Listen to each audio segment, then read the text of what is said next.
Selanjutnya kita akan berbicara mengenai demokrasi itu sendiri. Nah, kita tapi sebelumnya melihat dulu hasil dari jejak pendapat sederhana dari media sosial. Kita lihat bersama hasilnya. Mengenai sistem politik, ini yang disoroti adalah mengenai sistem politiknya, apakah sudah adil dan demokratis. Kemudian 86% atau mayoritas responden menilai sistem politik belum adil dan demokratis.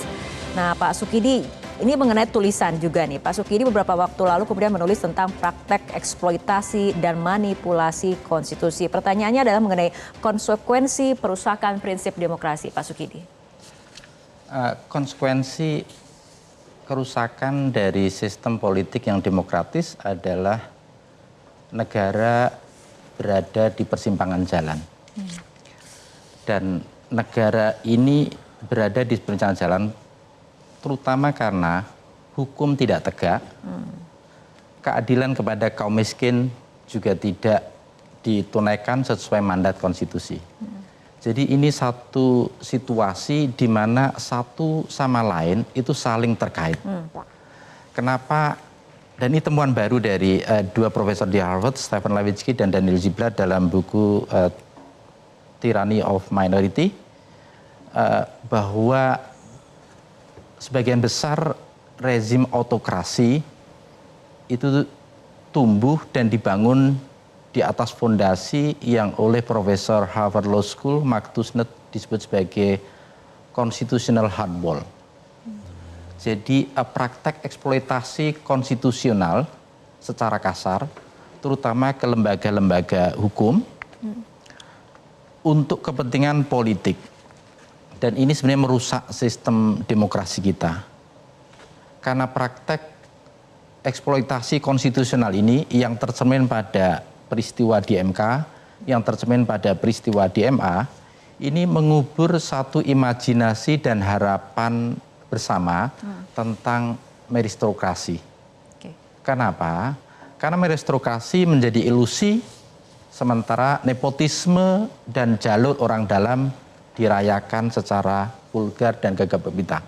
Dan ini sebenarnya merobek-robek spirit dasar Republik yang telah diletakkan oleh ibu dan bapak pendiri bangsa. Dengan memilih jalan demokrasi, maka meritokrasi itulah yang sebenarnya menjadi pegangan bersama dalam kita berdemokrasi, dalam kehidupan kita bernegara.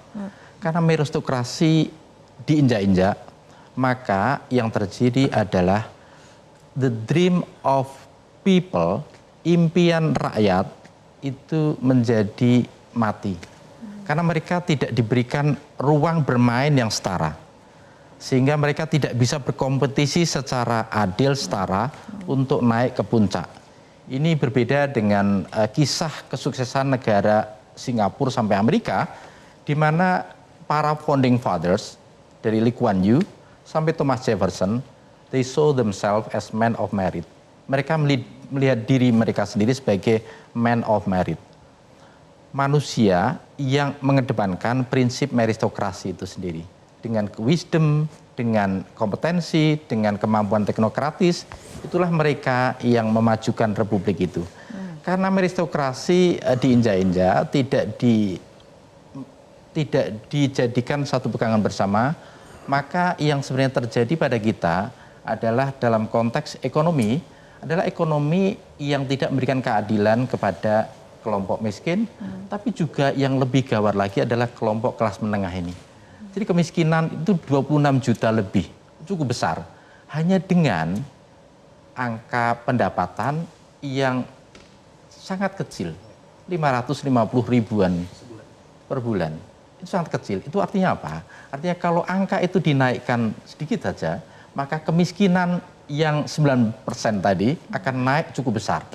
Dan kelas menengah yang oleh profesor sebut sebagai rentan hidup miskin itu sebenarnya mayoritas dari struktur masyarakat kita.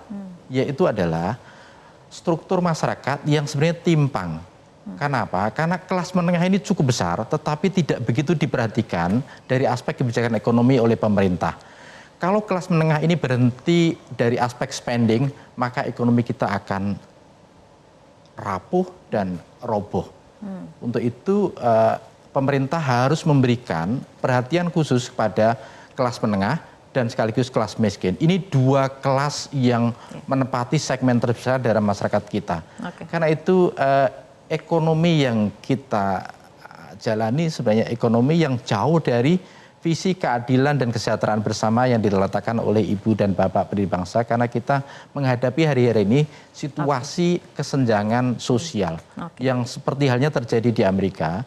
Maka harga mahal dari kesenjangan sosial ini adalah masyarakat tidak memperoleh kesempatan yang sama, yang adil, yang egaliter pada akses pendidikan, pada akses kesehatan, pada akses equal opportunity, kesempatan yang setara. Sehingga apa? Sehingga mereka tidak bisa compete secara setara pula. Oke, baik Bapak-bapak, kita masih punya waktu tapi kita akan lanjutkan kembali perbincangan usai jeda berikut.